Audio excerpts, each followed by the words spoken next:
Welcome to the Transfer Exchange Show. We are live and we are joined by Jim Whitley. How you doing, Jim? Hello, boys. How are you? I'm good. I'm good. Good, mate. Good. Good to see you. Looking forward to hearing your story. It sounds like such a random journey as well, like especially for a footballer. So I think everyone's looking forward to hearing it. We've got people in the comment section all ready to ask questions as well. They've been on my case all day, so it's a show we're definitely looking forward to. Okay. All right. Let's just say hello to everyone. First of all, everyone, if you could hit the like and subscribe button before we get introduced to everyone. Thank you, everyone, for joining us already. People in the comment section, Connor, thank you. Definitely get your questions over. We'll speak soon. Thanks for joining us tonight, Steve. How you doing, mate? Yeah, you're more than welcome. It's good to be here. How you doing, Jim? You all right? I'm good, Steve, mate. I'm looking forward to see what's going to be said on here. All right. Yeah, no. It's all right. Right, don't worry. He's Relax. a teddy bear. He's a Me, yeah. And it's good to have you again, Nathan. How you doing? I'm great, especially after the result today. And I was going to say, of course you're great. Of course you're great. Did you see? If you didn't see earlier, Nathan got the score prediction right for the Manchester United game against Aston Villa. He's predicted correctly. It's 3-1. He doesn't get the prize this week. Although I am going to be gifting someone a prize, whoever gets the score prediction right on this show. So make sure you sign in. Make sure you join us next week for that little competition as well. We'll see if Nathan can keep up his run of, what is it, 1-0. It's the first week, isn't it? This is the first week. Yeah, first week when you're under pressure. 3 things right out of that game, and you haven't mentioned it yet. Yeah, all right. But we won't mention previous weeks where you got. I think it's 1 in 3. Okay. All right. So today was a good one. So we started it when you're under pressure. When you're under pressure, you make sure it counts. And Jim, of course, it's great to have you on stay. Thanks, kid. All right. So we'll start with your story. So you was born in Zambia, and your first passion wasn't even football, was it? It was golf. They're saying. Yeah. It's weird. We had different school times back then, so we'd be in school for 7 o'clock. We'd be done by 12:30, and My dad would pick me up. We'd go and have some lunch, and he'd drop me off the golf course, and he'd go to work. So I used to play golf every afternoon. That was my life, and I was in it that much. I used to video my swing, compare it to Jack Nicklaus, who was my idol back in the day. And I won loads of comps, and that's what I wanted to be when I was growing up. And it's only when I moved to England, Wales, in fact, when I was 10, and it was going dark after school at 3:30. I was like, I can't play golf, And this is where I met Robbie Savage at school. And he was incredible with the ball at that age. I tell you what, he was unbelievable, going past players like you wouldn't believe. I remember just thinking that's quite cool. And we just hang out on street corners with street lamps and kick balls, and the golf kind of got put to one side, and football took over on a massive scale. So you deprived the world of the next Tiger Woods and opted for football instead. Hey, in sliding doors, I'd love to try again, but I still love golf. But football is such a buzz, and I love it. Man. Big golf fan. I'm a big golf fan. I love golf. Handicap, Jim. What did you play off? Well, when I was 9, I played off 10, and then I got it. I got down to 1, and then I was 14, 15, and then I just kind of, football was too much. So I really love golf, man. I really love golf, but I love new skills, and so football was I was getting better each week, and I was like, this is good. So I just started kicking the ball around. How much did Robbie Savage help you settle in when you moved to Wales? Because that must have been a bit of a culture shock going from Zambia to Wales. yeah, he was incredible. Because he was like the blue-eyed, blonde-haired kid in school. Everyone loved him. Girls loved him. Teachers loved him because he signed for United. He was like the golden boy. Yeah. And because I hung out with him, and because he was one of the favourites, I kind of got out of a lot of kind of bullying and racial kind of stuff that was going on, and kind of knuckled down. I was good at school, so he kind of copied my homework. And I'd go and kick football with him. And so that was it. That was just, we just go play together all the time. Oh, quality. Yeah. Where did you get your influences from? Did you follow football much when you first moved over to Wales, or is it something new to you? Or I had no idea all? what football was, to be honest. No, What? To the point where when Rex, You picked it up. one of the first questions I got asked by the kids when I went in was, they said, "Who do you support? Who do you support?" And I had no idea what they're talking about. And I was just trying to fit in. Who do you support? Who do you support? Liverpool. And I went, yeah. Supported Liverpool right from the beginning because I had no idea. But it was in the days of John Barnes and Rush and all that. And so I mean, everyone wanted to be John Barnes when I was in school. And so in the end, that's how you was kind of forced yourself into supporting Liverpool and liking those players. But it's not a bad team back then to support, though, was it? Yeah, they were incredible.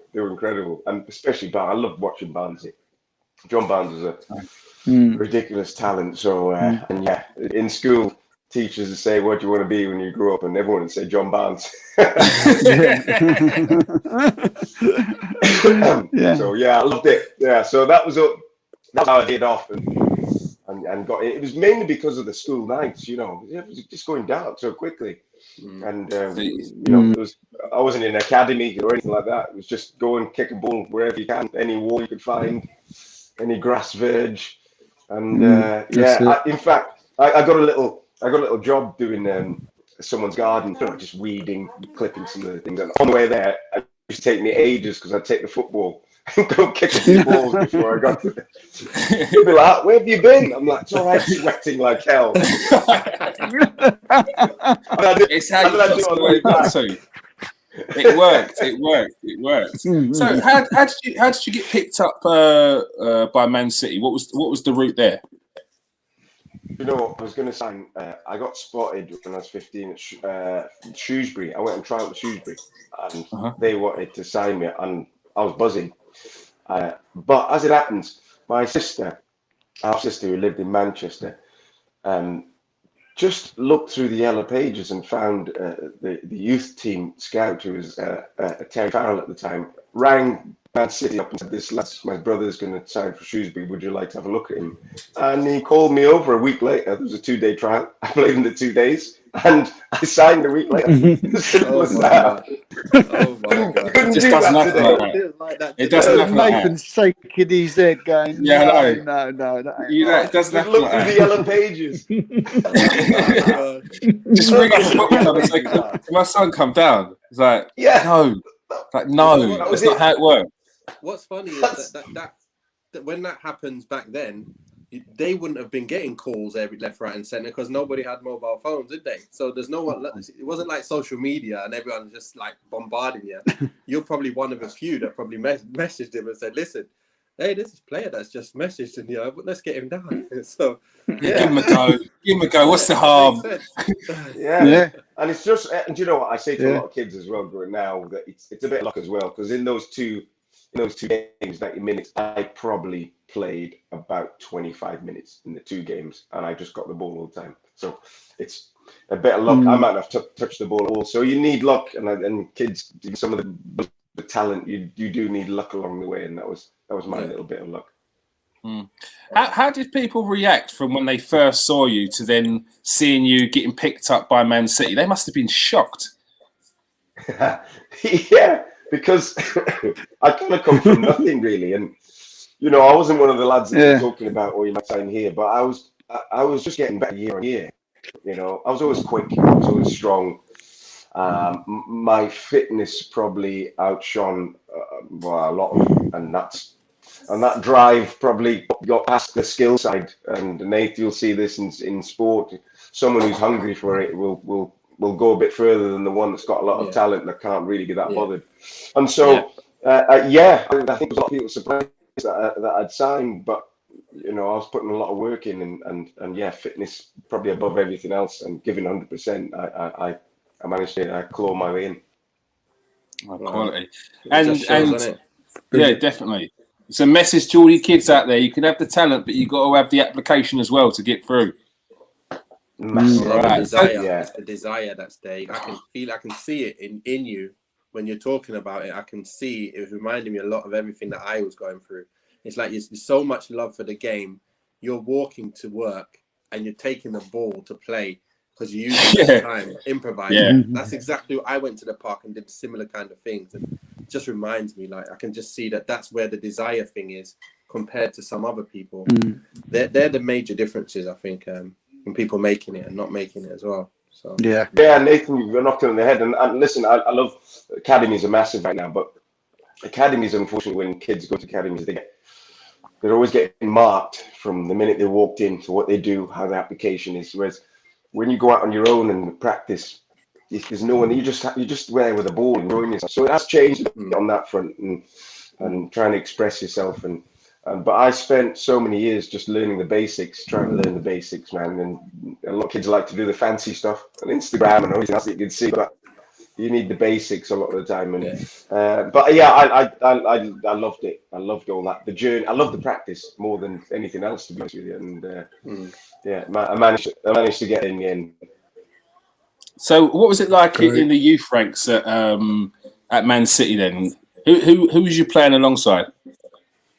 In the youth ranks at the time, I'm not sure if you remember, there was a lad called Steve Lomas who broke into the team. I know Steve Lomas, West Ham, wasn't he? Yeah.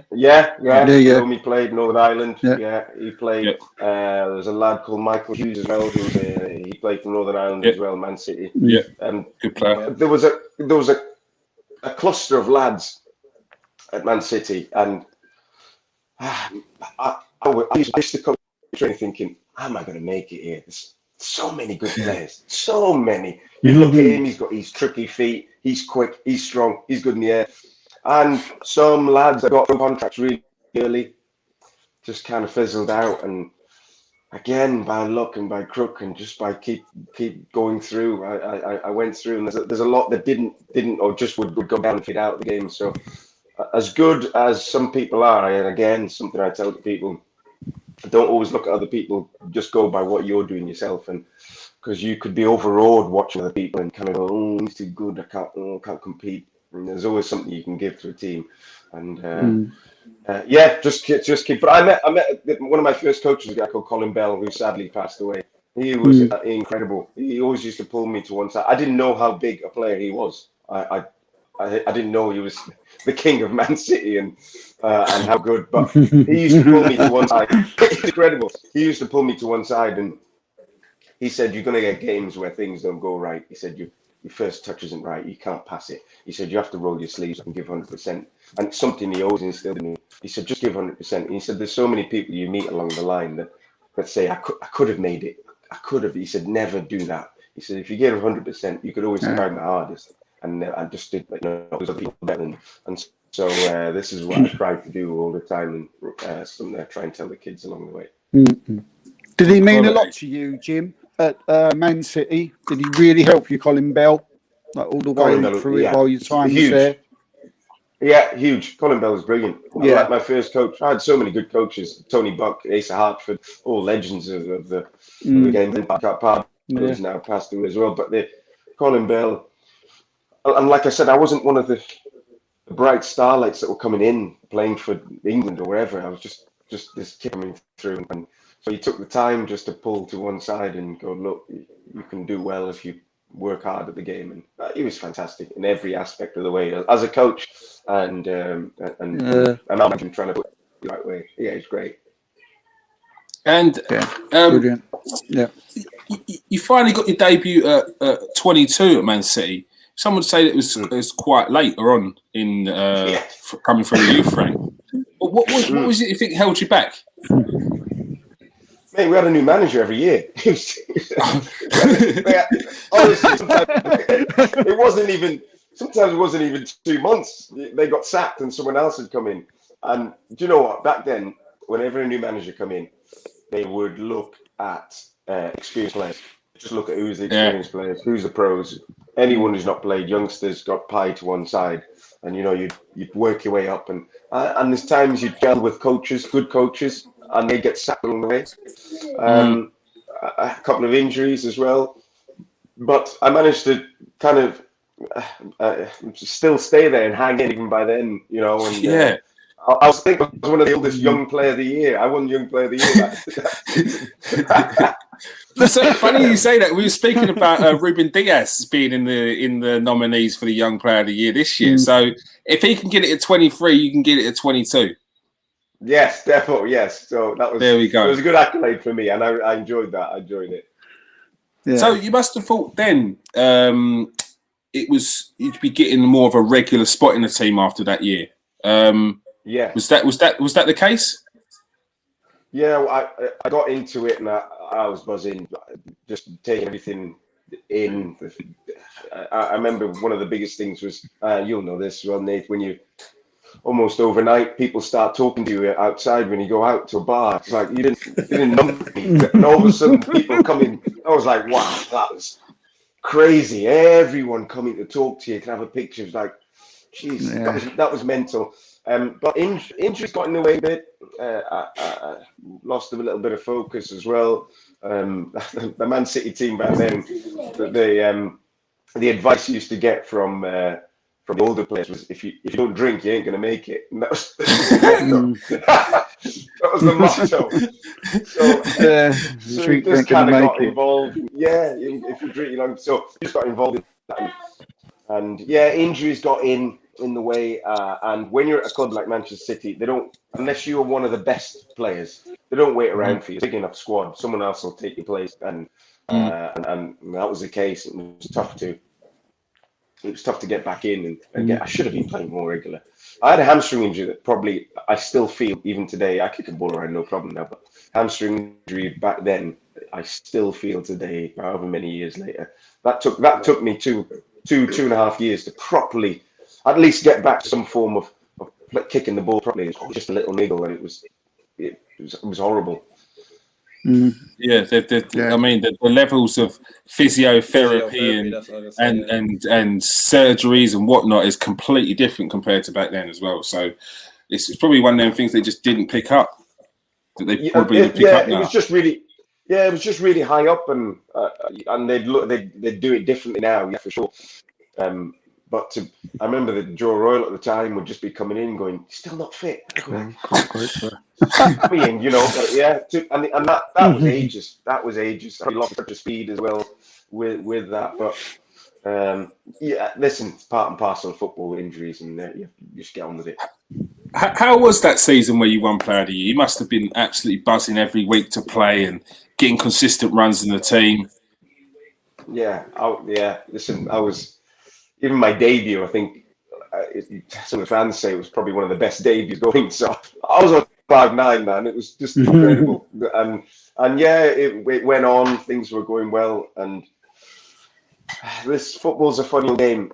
You go from the really, really, really big highs of debut, making it to sitting on the bench or sitting in the physio room, not being able to play. And that's not great. And then when you get back fit and you can't get in the team, that's even worse, because all you want to play on Saturday. And then once you've had the buzz of that, you just want to do it every week, and it's tough when you can't. Yeah. I remember being that. Yeah, I just remember watching. You just mentioned Joe Roll there. It just brought back memories again of me watching. I used to support United, even when I was that young. So I used to watch United versus City, and they were. The roles are reversed now, but those are the times when United were obviously just always winning. And I just remember Joe Royal and the players you were saying. I think Lomas was playing at that time. I remember Peter Beagrie playing. Oh, yeah. So, I loved him with his cutback. He used to fake all the time. I used to love them. Yes. But I remember them days. See, Joe Royal would, you'd have to go dig in and find players from the Dog and Duck pub or something to come and play for Man City. You know, he had no money at all. You know, it was a different time. You know, we were getting so much stick from the fans at one stage that when we used to go to the home games, we stopped training on the our main road. We used to go to a little school around the corner on our own and train in the school and just come back on a little coach and go straight out onto the pitch because we were just getting stick left, right, and centre. Wow. Yeah, crazy. Quality. So was you in the same team with like Sean Goater and players like that? The goat, feed the goat, the legendary Georgie Kincladsey. Yeah, how good was Kincladsey as a player to play with? I can't tell you. It saddens me to a point because he should be up there, and some people laugh at this, but he should be up there spoken about with like Messi and Ronaldo. I swear, I've heard that. Incredible. The only problem is, Stephen Boys, is that his application. He got that. He was that good. In the game, all he'd have to do is go past 2 or 3 players. That's it. He wouldn't do anything else for the rest of the game. He got man of the match. People would be ringing up, going, "These players can't play with Gio." We were playing with 10 men. We were playing with 10 men for most of the game because Gio couldn't be bothered. As opposed to other players who would really put it in. He honestly couldn't. He'd go for a corner. People are bowing to him at the corner. And he didn't. Honestly, he put weight on. He put a bit of weight on, and it got to the point even we'd all be training, and we have to go do sprints or any bits of running, and Gear would just go, "Nah, I finish. I go. I finish." And he's like, everyone else is doing it. He's like, "Nah." And they'd Not today. Not today. And he was on his day. I swear, he dragged 4 players and just passed me the ball. He made me look good. And in training, 2-touch in training, he looked like he had all in. He was just balanced phenomenal. I've never seen anything like it. And so he should be up there, but he fell away. Probably at the wrong club at the wrong time, perhaps. But what a player! Yeah, definitely. Yeah, 100%. Yeah, very good, very good. And you call up to Northern Ireland. What made you pick Northern Ireland over, Zambia, Wales? Yeah. What made you pick them? Well, I had a look. I could have gone for Zambia. A bit of a track getting there, mind, I have to say. But my dad was from Belfast. Okay. And Jeff had already played for Northern Ireland, so I could have gone there, and also Wales because of the British passport that I had. And it's funny enough, Sav was ringing me going, "Come play for Wales. Me and you would play midfield." And funny enough, I got called up. Bobby Gould rang me, and I got called up for the Welsh squad and the Northern Ireland squad at the same time, which was a bit of a weird one. But I ended up signing for Northern Ireland, and I just felt my brother was there. I had to go that way as well. Yeah. Did you play much with your brother while you was at City then? Yeah. Me, my brother, and a guy called Michael Brown would play in midfield, and Joe Roy used to call us the Rats, the 3 rats. In midfield, we'd just kind of rat anyone out. We'd just go and kick anyone we could. And it was good. We had good camaraderie in there. It was, listen, to play your brother in there it's great. Man. Yeah, not many people get that privilege. Which Michael Brown is that? The one I'm sure I've played against it. I know him. I'm sure it's a Brown that lives in my area. Yeah. Sheffield United, Michael Brown. He must have been well young. He must have been well young when he was at Man City. Yeah, 1977. I'm just checking now. He's coach Port Vale, isn't he? Yeah, the same one. Yes, he did. Yes, he's doing a bit of commentary at the moment. Yeah, Michael Brown. Yeah, I know him. Yeah, I know him. Yeah, with the tight curly hair, wasn't he? He's got like tight curly hair. Good player. He's a good player. Yeah, good. So it was good in midfield. A bit dirty as well. You're right. He was. We have some vet games now. We're not played any because of lockdown, but we have vet games, right? And we it's all a bit of fun. There's some 60-year-olds playing, and it's Brownie just go in and smash someone. You're like, Brownie, what are you doing? It's always one. Hey, It's just like, but yeah, but on your side, it's good. That's what he done when we played the Wigan. We played the Wigan Legends game the other day, about 2 years ago now. He did exactly the same, smash someone. I was like, what are you doing? Oh, yeah, he just loves a little friendly, smashing people. Yeah, he loves it. Yeah, he's a wind-up. He's a total wind-up, but good lad at the same time. Yeah. That's good. Sav would be really proud of you, Jim. Sav would be really proud of you. Who's Sav? I'm playing like that. Jim, just what I tell you, obviously I used to play with him at Derby. So and I also obviously live near him as well. So I know him well as well. Who's Sav? Yeah. Well, you know, he got known as this hard man in football, didn't he? And he couldn't tackle a line. It was awful. Honestly, tackling was his worst part of the game. I swear, he was awful. And he didn't big one squaring up to anyone. He is pathetic, honestly. Squaring up. He's been called out by his mate. Not square up to anyone. But the thing is with Sav, he adapted his game. He was a dribbler, man. He was incredible. 11, 12, unbelievable, honestly. But he adapted his game for longevity. He chased everything, and he played up front for a bit, and he'd run into channels all day long. And then he got into midfield and found that tackling, he could, go in and be a menace in there, and he's had a great out of it. Yeah, he did. He did a very good career. Underrated, very underrated. Oh, yeah. Just a quick question from Connor Lomas. He's asking, what was it like to play at Main Road? Mate, the only way I can say it is because of the way City were at the time. It's like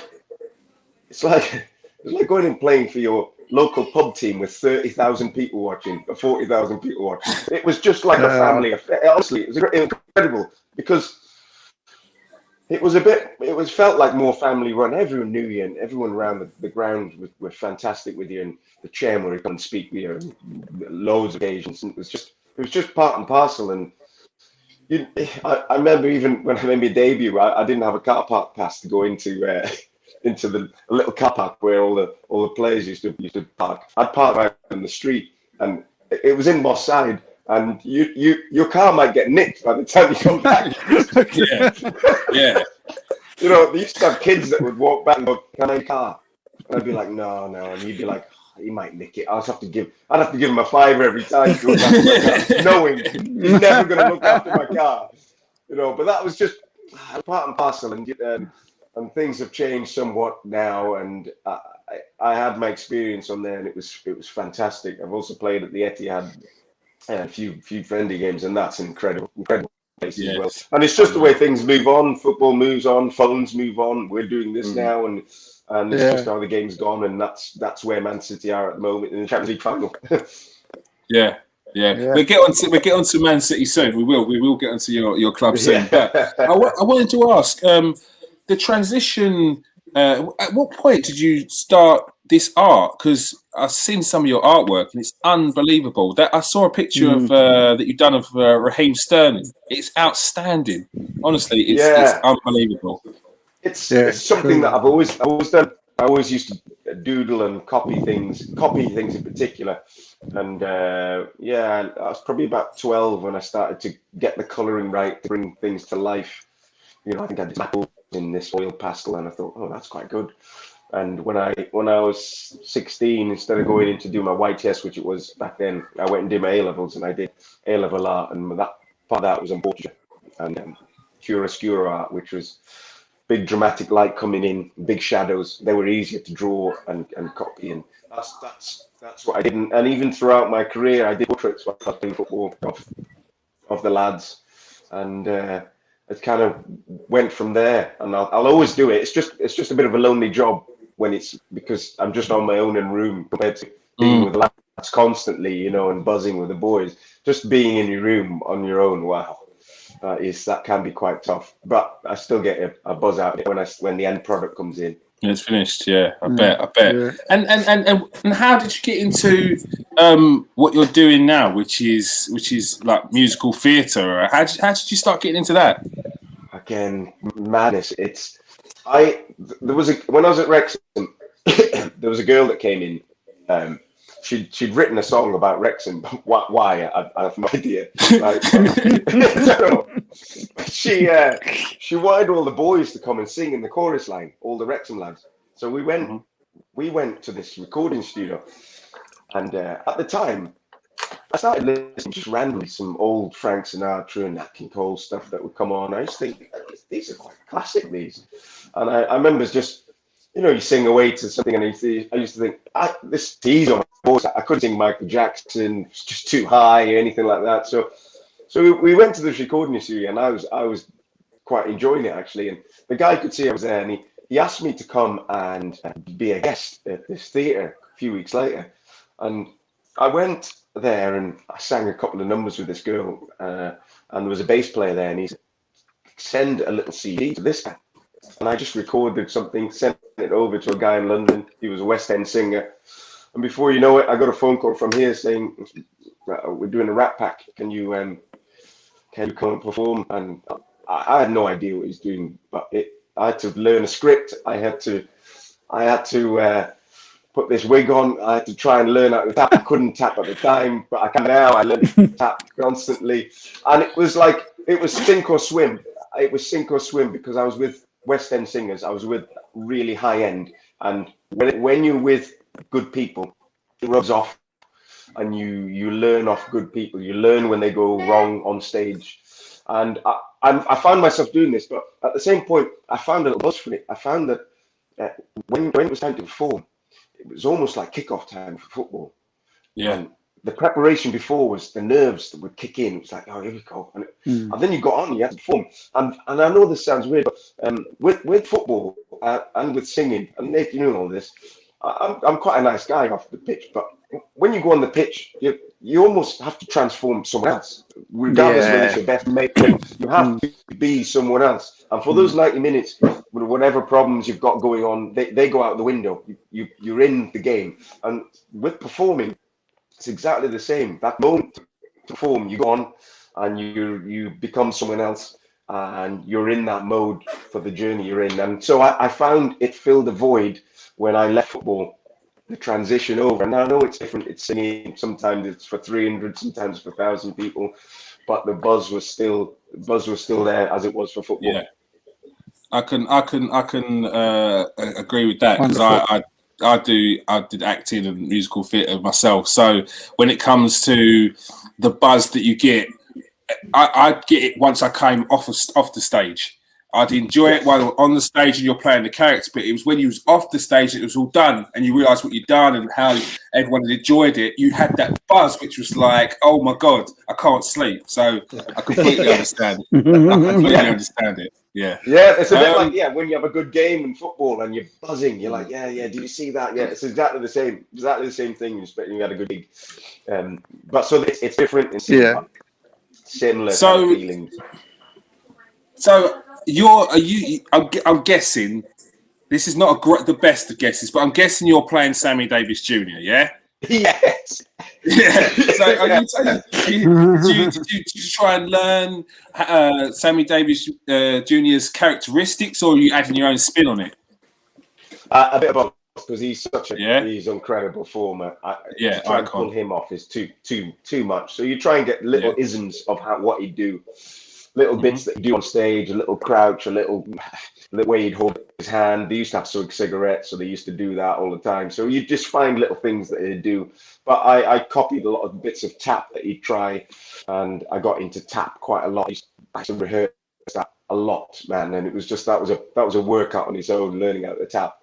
And that's a really good. That's a bit of a buzz, because I went over at my theatre. I get them to put mics down so you can hear the tap. So I really like that, because it's a skill that you can't learn just overnight. So it took quite a while to get. And so I'm not like him. I'm not. His colouring, particularly, he's darker, and he was small. I'm bigger than him in stature and frame. But with other boys, when you're on stage, it's just to give an essence, and people get lost in it all, and just kind of they go. Yeah, I don't think it's necessarily that important that you're portraying him as a whole, because like you said, it would be too much. And if you're trying to be a character that you're not, and it's so much to live up to such an icon like Sammy Davis Jr. that adding your own spin to it it's an art in itself. So I'm sure it'd be. And if anyone's going to do it, it's the guy that played golf. It's the guy that came over to England, didn't know what football was, learnt that, played for his country, picked up a paintbrush and drawing, and could do that, and is now on the stage. So I'm sure you can do it. Yeah, thanks, man. But yeah, it's just new things. I love new things, man. And that was definitely a new thing. Singing and you know what? Probably more nerve-wracking going on stage to do a number on your own than playing with football. And Nate, you'll know this, man. Whenever you play football, if you have a bad game, there's loads of people you can blame. There's loads of people who you didn't pass to me at that point. You didn't do this. No, when you're on stage, oh man, if you forget the words, it's just you on your own. It's like you can't blame anyone. And so, have you forgotten the words? Sorry, go on. No, I'm saying just going on stage, actually just being able to like give anything, like say anything in front of a group of people, you can get crazy and lose words. So trying to think of something that you have to actually remember. It's very difficult, and words have gone. But I only watched the professionals lose it when they've lost their words. But you could never tell. They just go along with it, maybe focus on else. It's watching people going, wow, he's totally messed up, but you can't see it. And so it's very, very nerve-wracking. And how long have you been touring for with the touring Rat Pack? Ah, man, the Rat Pack 10 years or so at least. Wow. 10 years or so. Yeah. Wow. Yeah, all over the place. And there's another one called Crooners, which is a similar type of thing, and it's like a British affair. My character in that is a guy called Winston, who's essentially British, you see, and we're all British on stage, very, very British on stage, and that's really nice to do. I've done a cap, I've got old school kind of suit on, and that's quite a nice thing to do. And do you know what? It just gets you away from real life at times. Yeah. You'll be all right. You'll be all right with the when you go to the new club and they get you up to sing a song, though, Jim, wouldn't you? They get you to do that at City. There's no way. I'd be binning that all day long. It's different. It's different doing it professionally, but it's all good fun, and the boys all enjoy it anyway. When there's a lot of footballers are always singing in the dressing room, and a lot of them listening to tunes, whatever their genre is, and music is massive all around wherever you are. So many different things you've got into and done and really taken it to another level. So most football players, you don't really hear of stories of all these different things that they've gone and done like that. So hats off to you. It's really, really good to hear. You've gone on and done a few different things, and that good at golf, that good at this, that good at that. Yeah, incredible. Do you think that the drama that you do now could have been something that would have helped you in your football as a character building in some certain ways?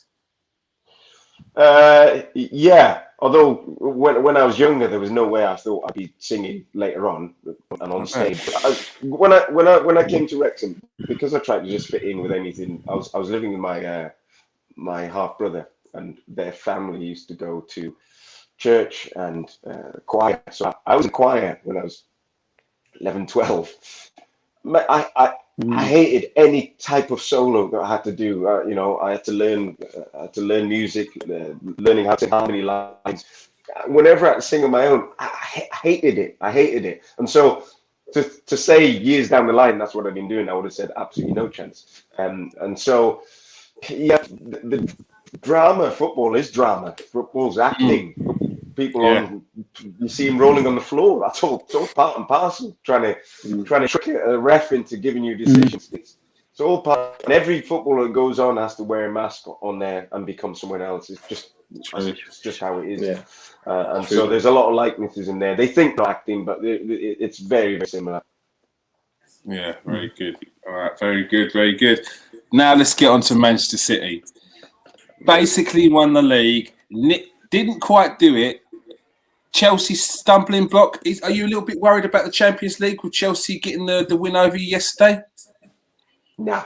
I think Pep's plan. I think it's Pep's plan. I thought he wouldn't play his best side. I think had Aguero scored the penalty, I think it's probably game over, and he's happy as Larry with a second kind of rate team that he's got. But no, I think he's holding everything, all the big guns for the one that matters. He knows if he had to win yesterday's game, he would have gone right, but he doesn't have to win it, and he took a gamble on it. It didn't quite pay off. But no, I'm not worried.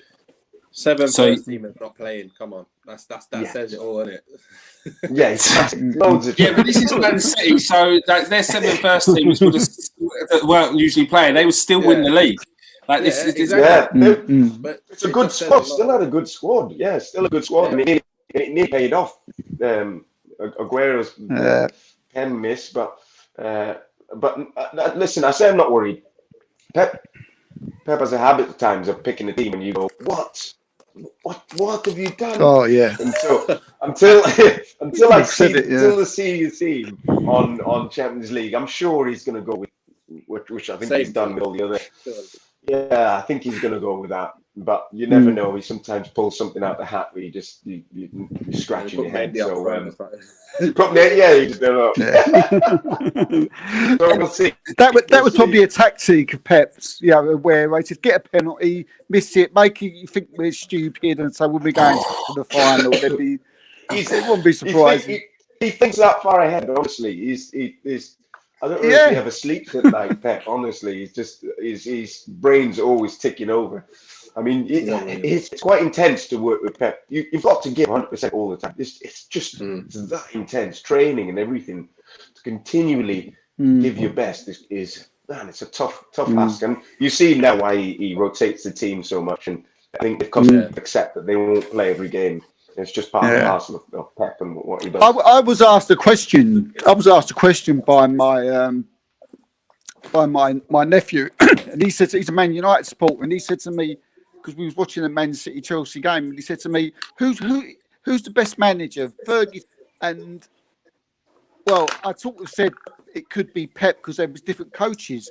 He nearly walks out the door after 2 minutes. He never talked to me again. That day, I went, "Oh, you go? Oh, you going?" Yeah. But they, two great coaches.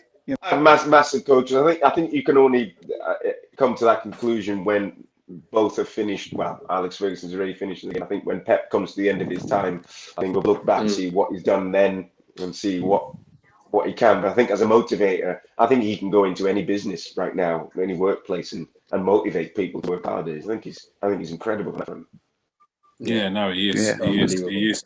Do you think he's going to get the credit that he deserves fully this year by winning the league without a striker? I mean, it's incredible, isn't it? I was saying at the start of the season, there's no way they can win this league without Sergio Aguero, and he must have heard me because he not put him in the team at all. He's found a way. He's found a way, and when Pep first come, watching what he was doing with the teams, I just felt he'll do whatever's needed, whether he needs to buy tall players or whether he needs to buy quick players around. He'll find somewhere to try and be better than everyone else. And right now, the team shape that he's got and the ability, how comfortable the players are on the ball, especially around the back. Edison in particular. Edison is unbelievable. On another level. But he's got both, though. He's got both. That's one thing, because I'm a goalkeeper and I'm not a footwork goalkeeper.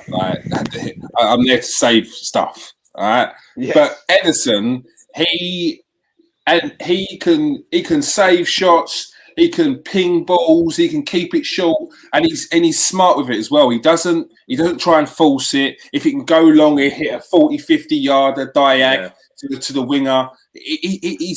I think he's one of the best out there. Incredible. I can't believe how much they play it around the back and in the 6-yard box. Honestly, we'd be getting hoof it long. That's what we get. In the And channel. fans would be in the channels. But the fans are nervous as hell, man. They don't want you playing around there. There's absolutely no chance. But we used to get taught to try and, 2-touch, move the ball. And at times when you're growing up and there's no one you can really watch and see what's happening. So at times you'd be like, oh, I just want to do it my way. Leave me do it what I want to do, But when you watch how it's moved the ball now, 2-touch, 3-touch, it is it's just moving. It's a bit like, I always say to some kids, it's like pass the parcel. They just move it around. They move it around until the time when you go and do something magical. You run at someone, but otherwise it's just moving constantly. Quick, yeah, and mentally, it's quick. And I've been there when you're chasing a team, you're trying to get a foot in, and someone just keep passing it, and you get tired mentally trying to, and then you start snapping because you just can't get the ball off them, and yes, yeah, exactly. You start snapping. You try and have a little foot in because. Yeah, the player you're marking has had more touches than you, and you just can't get the ball off him, and it gets more and more frustrating. And that's how Man City wear teams down, consistently moving the ball, and it's very, very difficult. He's got to get massive recognition just for the facts like what Kieran said about Aguero not playing the whole season. He's brought in Ruben Diaz, who's literally came in and he's put in Cancelo, or not a lot of people have heard of left back. He's unreal. And then there's the little magician who we would have never have believed it at the beginning of the season, but Phil Foden's turning into the new David Silva. And he's straight away. No time to waste. And I'm with you at the beginning of the season. They weren't awful. It's just the results weren't going quite their way. People were talking about Tottenham winning the league. Which that's fallen down the wayside. But I think they only had Kane. Unfortunately, they only had Kane and Son scoring. They were fantastic, but that's all they had scoring. I mean, when you got there, one of the best teams at the top of the Prem, normally the goals are shared out quite equally. And the fact that Pep found a way to play all these players without striker, I find incredible. I'm not quite sure they rotate so well. And Phil Foden. I said this before. The good players, very, very good players, do the basics well. And there's times a ball will come from the air, he'll just kill it, pass it, and you just go. It's done so simple, but he makes it look hard, so easy. It's hard, but it'll come from the. He's so good, and he's got. We also be taught to get it on the back foot and be on the half turn all the time. Phil Foden does a turn that is so quick. He moves the ball on a turn, and it's almost balletic. It's very, very quick, and it's just on the turn. He's moved, and it's without break a stride. That's very, very difficult, and he makes it look easy. And with that age, he's got a lot to come. And I think training with Man City right now. Wow. I think if I went in and played with them, they'd make me look good right now because they're that good. when I used to play, right? Especially when we were in dire straits. The times you get the ball, have a little glance up, and I'm not kidding you. Some players will be hiding behind other players, shouting for the ball, and it's like I can't give you the ball when you're stood behind a defender. But they'll be giving it. They don't want it. And you can't. It's impossible. But with City right now, this so comfortable in 5-10 yard balls. Everyone wants it. It's an absolute dream to be playing in that team right now. Yeah, to be fair, it's unbelievable what I'm seeing. But Kieran, my time is up. I've got 3 minutes left. All right, Nathan, thanks for joining us. Cheers, mate. Nathan, thanks a lot. Pleasure. It's great to speak to you. Great to hear your story as well. Thanks, I've got man. to quickly shoot. I'm breaking my fast in about 3 minutes, so I've got the end of Ramadan to finish up. So yeah, but great speaking to you, Jim. And Nathan will speak again. All right. Thanks, man. See you guys. Thanks. All right. Take care, Nathan. Speak soon, mate. Take care. Jim. Yeah. Who do Man City get to replace Sergio Aguero? Who would you be looking at to get to replace all-time record goal scorer?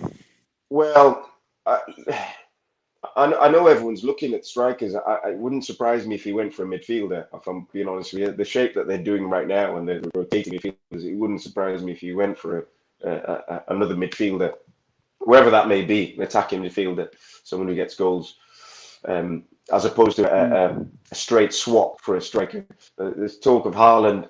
I'm not sure they're going to break the bank and get him, even though age-wise he's fantastic.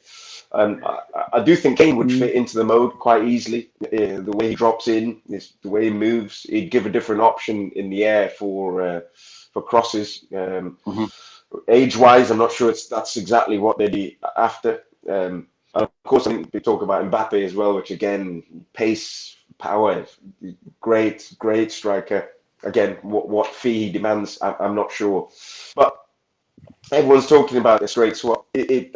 I've not looked at midfielders right now, but I think it wouldn't surprise me if he got a top-notch midfielder in. Yeah, but long term, do you not want to see a replacement? You want to have someone there? Yeah, listen, Haaland. I watched Haaland, and I've not seen him all the time, but in the games that Manchester City played, he was kept quiet. I'll be honest with you, by Stones and Diaz. But there was one point where Diaz was put down. I've never seen Diaz put down. It was just one little push down. He ran past him, and I went, "Whoa!" Yeah, and even for the whole 90 minutes, I was nervous. Even though he was quiet, I just kept thinking he could do something still. And so that level of nervousness, I thought he'd be a massive acquisition for Manchester City. He's huge. He's huge, quick, and can finish. So if they were going to break the bank, for his age and everything, longevity, he'd be the man, because he is quite a scary player, even though he was quiet against Manchester City. Yeah, whoever it's going to be some big shoes to fill for Sergio Aguero. Although that penalty miss yesterday was a shocker. He's been out for most of the season. Yeah, it was tactics because Sergio Aguero, record goal scorer, who just he don't do that. Goals for fun. He don't want to miss on purpose. There's no tactics. There's no magic can stop him scoring there. But yeah, did you hear Pep afterward? Yeah. Did I hear what? Sorry. No, good, Jim. No, what did you say? Did I hear Pep's half-time talk? No, he said, did you hear Pep afterwards about Sergio Aguero's penalty miss? What did he say? No, I missed that. Yeah. Oh no, he was like, "Oh no, it don't matter. It didn't. I don't care." No. I think it was tactics, Jim. I think he was trying to get into Tuchel's mind, as I say, because Aguero don't do things like that. Aguero don't do things like that. I know he would have been peeved at the time because you missed a pen, and if you're going to miss a pen, you'd rather he saved it properly than he actually sat down and didn't he? Yeah. But you have to have a certain mindset to try that. There's absolutely no way I'd be trying that. No. Jesus, absolutely no chance. But you know what? It's just no chance. But I think if that game needed to be won, he wouldn't. I think he'd just. He's not doing that. No, he's not. He's not. Because we've got time to waste. And if it comes off, you look absolute quality. And unfortunately, it didn't. Yeah. I've saved 2 of them, and I let the person know about it afterwards. I don't even know why. I was so angry. I went in their faces, like, how dare you? But not that. I said, how dare you? Is the polite PG version of what I said to him. But yeah, I don't even know why. But it was like he tried to take the mick out of me. That's his people. That's what it is. He tried to sit me down. I'm not going to allow that. Not in my house. Did you die? Did you dive and get it, or did you just? I went. I think one, I just caught it because I could see what they were doing because they run up. And the other one, I kind of went down and then put my hand up like that, and then just dropped in front of me. So, yeah. But yeah. So you've got to be alert. You've got to be aware. You've got to be ready. Plus, you had a good teacher, Kieran, didn't you? You had a good teacher. Yeah, David Seaman gave me a few tips. Yes. But that was later on in my career. David Seaman gave me tips later on in my career. Before that, they called me the Black Mark Crossley, mate. I didn't, penalties didn't go in past me. They didn't. It was a penalty. Someone would get a penalty and everyone would be like, yeah! And I'd be like, I've not saved it. Calm down, people. And then I'd You were the man. You were the man. I was the penalty saver. I was. That was back in the day. I've hung up my boots. Well, when we were in school, when penalties ever arose in our local team, Sav didn't want to take them. He nominated me every time to take a pen. I swear he wouldn't take them. So I'd have to go take pens. I was playing left back at the time, and he'd go, you go and take it. You go and take it. And I was like, me? I'd have to go take these pens. Absolutely hated him. But I ended up being the penalty taker. He's got good techers though. He's got good techers, good set pieces. He could ping a free kick. Not back then, mate. He didn't. I think he didn't want to miss. I think that was it. And then get stick from the kids. So he just went, no, you take it. This raw guy who can't hardly kick a ball. It's because he was the cool kid, Jim. He didn't want to mate. Yeah. He didn't want you to. Don't want that. You don't want that. You don't want hanging that over the other. Jim. It's been a quality call today, mate. Brilliant. Loved every bit of it. Good luck in your new career as a crooner, West End star. We hope to see you on more shows. We'll definitely come down and give you a watch as well. No, thanks, man. Yeah, we'll see come what down. happens. Lockdowns change things, so we'll see what happens. I'm doing loads of coaching at the moment, so things change, man. Yeah, things change. Kids love coaching kids because we're actually coaching at the moment. Brilliant. Just locally, just privately, because with lockdown, people wanted to get out and do it, and I'm just trying to show kids things I used to do, practicing going around kicking walls, finding walls, kicking the ball against them, and learning the basics. Just learning your basics. People love the tricks. I'm like, don't learn the tricks. Learn the absolute basics. Chest control, thigh control, passing. I mean, Man City right now, I'd say 98% of the game is side passing throughout the whole thing. That's 100%. Massive. Oh, it's massive. So with that, we'll see. We'll see how it goes. It's something new I'm doing. Thoroughly enjoying it. I'm probably fitter now than I was when I was playing. If you could play wall ball, kick a ball against the wall, hit a curb, fly into the air, come back down, you kill it, then you can play. That's an art. That is an art. Trust me. And anyone that played wall ball back in the day, yes. Anyone played wall ball back in the day, you will know about that. Yeah. That's you know what other thing? Go on, Steve. I'll say all kids should do that. All kids should do that. Take a ball, a tennis ball, a ball that size, ping pong balls I used to play with, kicking them up. Yeah, they used to live in an hole in the road. They don't know. Yeah, that's what they live in these days. No, they don't. And you're talking about the curb. I used to run along the road and just clip the ball so it missed the curb and hit a little tiny 2-foot wall and try and hit back. So now and again you wouldn't hit it right. Yeah. It hit the curb and go into the garden, and you're like, just ping, like, oh no. But that's just always under pressure. Going, I'm trying to try this. Target. So good times, man. Good times. Great memories. All right. Thanks for joining us, Jim. Brilliant call, mate. Thanks, boys. Listen, see you next time. Look after yourselves. Thanks, boys. Definitely. Thanks, Jim. Take care. You too. See you later, mate.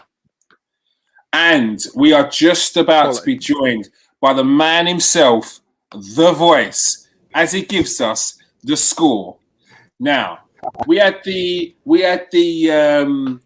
review earlier on, but obviously the game is during the call. I don't know why I keep saying call. It's during the meeting. So we got Jerome on to have a few words about the game at the end. Jerome, what was the score at the end? 3-1 to the Arsenal. It was a how can I say? It was a strange game, to be honest. Okay. It was 2-0 at half time. Basically, the start of the game, West Brom were on top. First 15-20 minutes or so. Mm-hmm. West Brom playing some decent stuff, and Arsenal were very lethargic. very slow in their build up. Weren't looking great, but the normal men, well, I call them men, the kids really, sort of helped Arsenal take the lead. It was a nice play between Saka on the left, cut the ball back for Smith Rowe, and he scored a quality left foot with a quality left foot finish into the bottom right hand corner, quality goal. And that, I guess, that made it a bit easier for Arsenal in the end. Or from that stage. After that, Pepe scored an absolute worldie about 6 minutes later.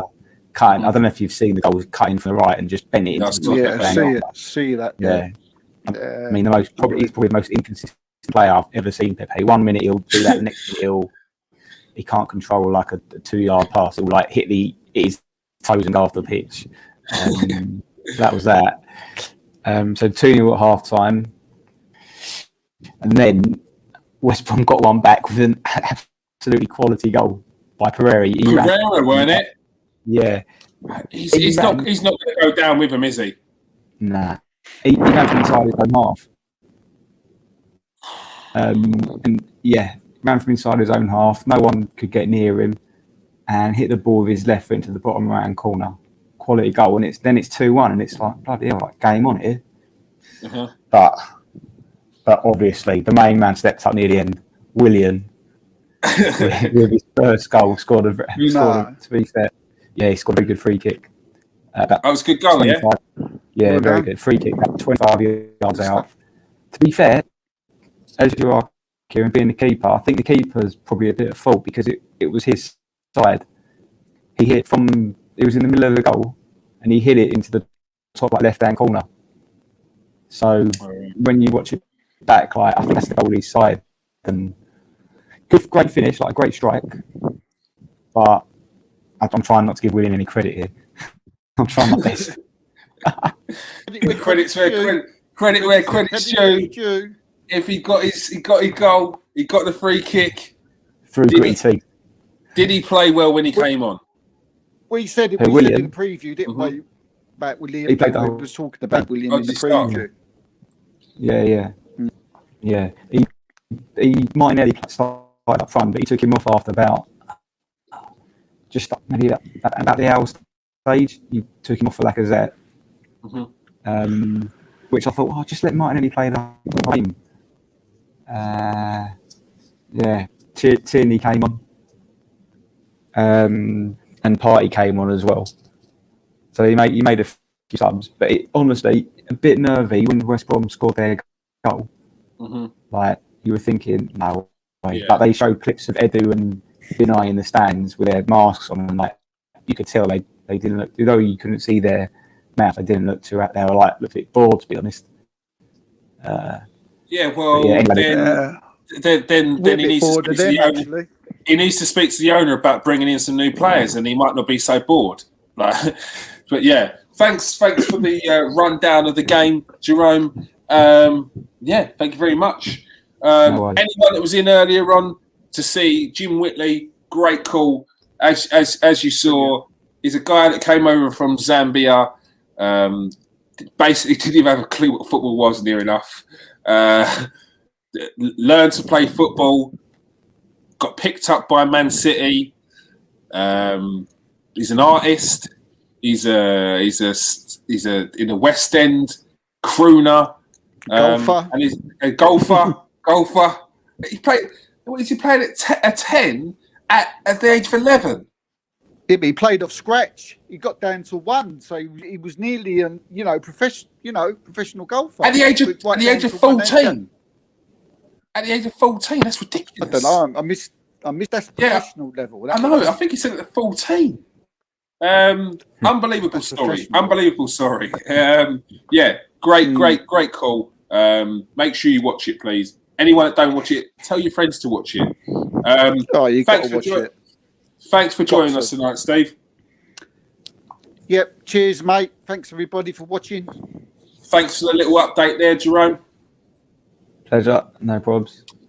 Thank you for everyone who joined us in the. I was nearly going to say a call again in the show. Joined us for the show again. Thank you very much, Connor Lomas. New name. I've seen you a couple of times, but thanks for the question as well. Jim appreciated it. We appreciated it. As I said, anyone in the comment section, please, who's watching, feel free to ask questions. If the question's good, I'll always ask the guest the question. If you've got a question for anyone on the panel, I'll always ask as well. Make sure you join us on the pre-match previews for the Arsenal and the Manchester United games. As I said, if anyone gets a score prediction in that Man United one, I'll give you a prize, and I'm sure I'll have to do the same thing for the Arsenal one as well now. So yeah, make sure you join us for those. Kind of kept it a little bit of a secret for any of them people who were already with us for the appreciation of joining us weekly without telling us you're going to get a surprise. That those people get it, but you join us as well. Yeah. So those that are watching that haven't subscribed, you need to subscribe. You need to Otherwise, subscribe. You don't get surprised. All right. Yeah. Because if you if I find out, that you've got the score prediction right and you're not subbed and you didn't like that day, that's going to someone else. Rollover week. All right. Thanks everyone who joined us, people. Peace out, people. Stay safe.